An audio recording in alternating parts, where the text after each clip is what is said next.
Welcome back to the Retrain Back Pain podcast. I'm Dinneen Vigiano, your host and the creator of Retrain Back Pain. And today we are talking about how to do a 5-count mindfulness exercise. So here's the context. When you're in pain or when you have a recurring injury or some other serious health considerations, it's real easy to get stuck in negativity. It is real easy to start and keep focusing on what hurts, what's wrong, and sort of get into a bit of a mental spin out. So some of the exercises this exercise that I'm going to introduce you today is super easy. It's kind of fun. There's a bunch of different ways to do it, and there's a bunch of different topics that you could do. So I call it the 5-count. And what you do is hold up one hand in front of you. And the first 5-count task is a gratitude count. So you'd fold in your thumb, let's say, and name something you're grateful for.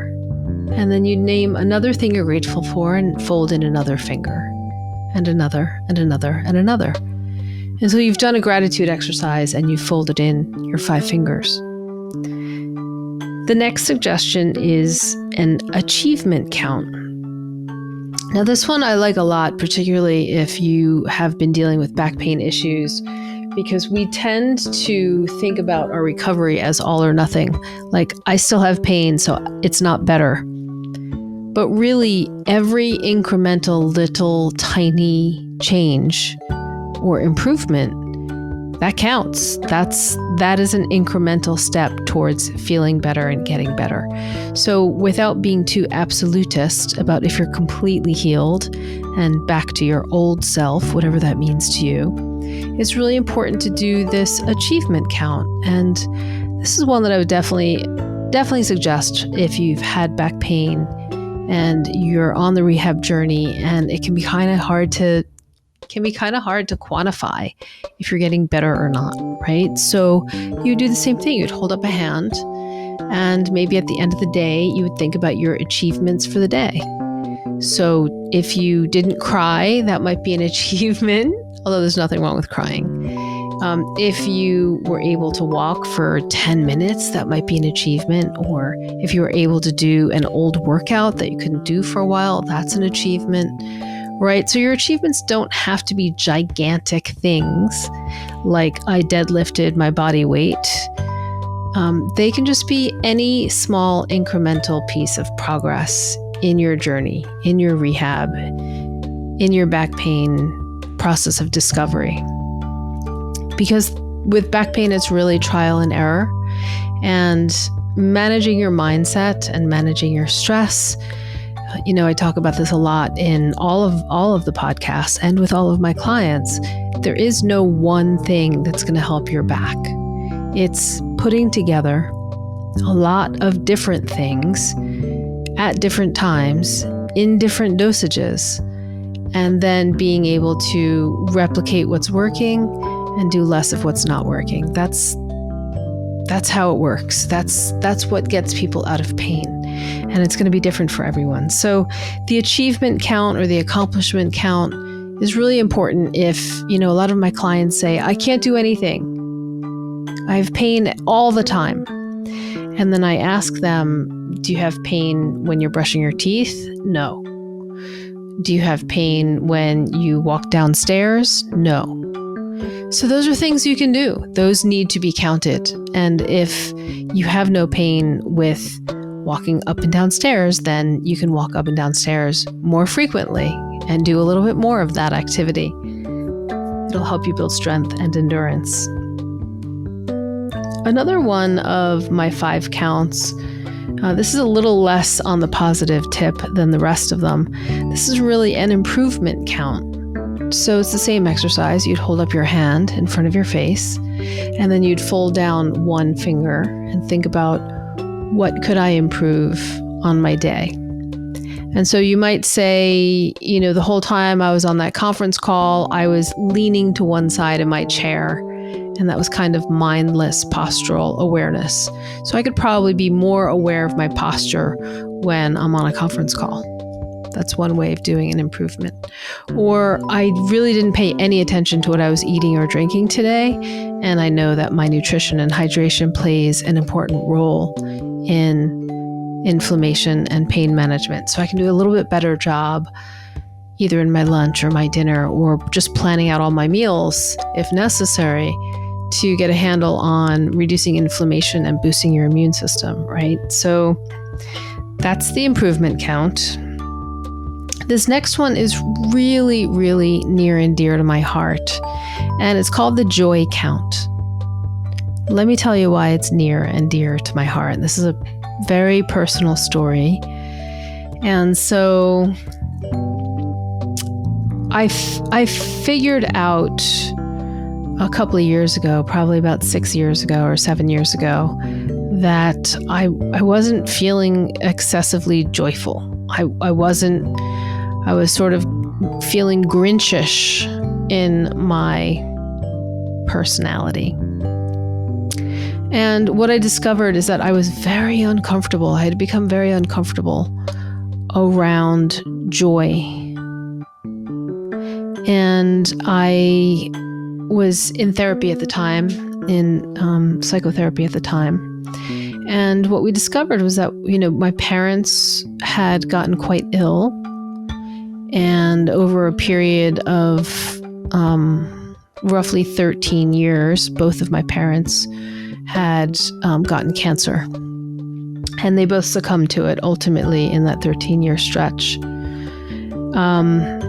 And I, as their daughter, and for a while, primary caregiver to both, was not really feeling like I had the right to be joyful, like I had the right to be having fun or to be going out and celebrating. And so whenever joy would come around, I would feel guilty because my parents were so ill.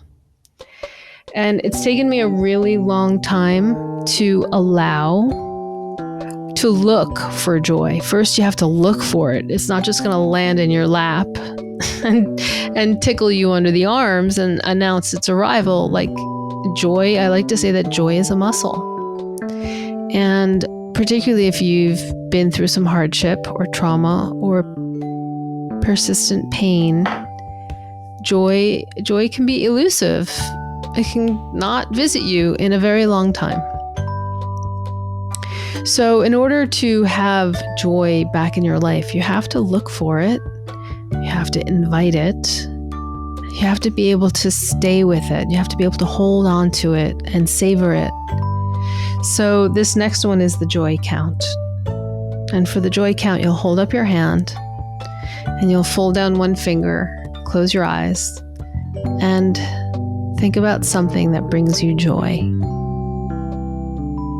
Something that nourishes you and just lights you up. And it doesn't have to be something that you did today or this week, but you have to be able to recall that sensation of joy and hold on to it and let it seep through all your cells so you can feel joy deep, deep, deep, deep, deep in your nervous system and your bones, and your whole energetic system gets bathed in a wash of joy, right? And then the next time that you're, say, looking at a horizon and looking at the sunset or the sunrise, you can stay with it. You can absorb it. You can be absorbed by it. And it's really, really important for us to be able to feel this emotion. I still struggle with it, I'll be honest. I'm still working on exercising my joy muscle. But it's a good exercise, and it's good to go out every day and, differentiate between joy and gratitude, right? Joy is something that it's just a little different, and I'll let you figure that out on your own. There's a couple more tips I'm going to leave you with before I sign off. This is a real quick little podcast. I'm giving you several 5 counts, and you could make up any 5 count you want, really, right? I'm just suggesting these are the ones that I do on the regular basis. And to get going, I would just suggest you pick one of these categories to do at a time. It might be a little overwhelming, just a little too much homework to try to do them all at once consistently. It might feel a little onerous or just like it's too much. So just pick one count of 5 things, and maybe you alternate which count you do on which days. Like you could write, if you keep a journal, I've got a paper journal, and I've also got a paper agenda, and I've also got my iCal. And if you wanted to, on your paper agenda, you could write down on Monday, gratitude; on Tuesday, achievement; on Wednesday, joy; on Thursday, improvement.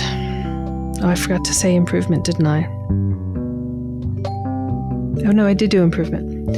Anyway, you could alternate days, or you could do 2 in the morning, 2 at night, or 1 in the morning, 1 at night. And I just want to leave this with you also, that I started doing this just as a finger count. I started with gratitude, and then I added joy, and then I added the other ones eventually. And what I've been doing lately is I've also been using something called the Daily Journal, Daily app. Forgot what it's called. It's called Day One. Sorry, the Day One journaling app.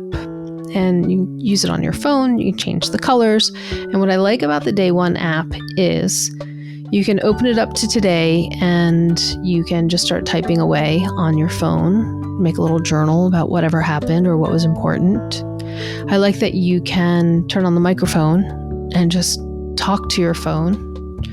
So you're just sort of transcribing or narrating, dictating, to your phone. So you don't have to sit there and type on your phone.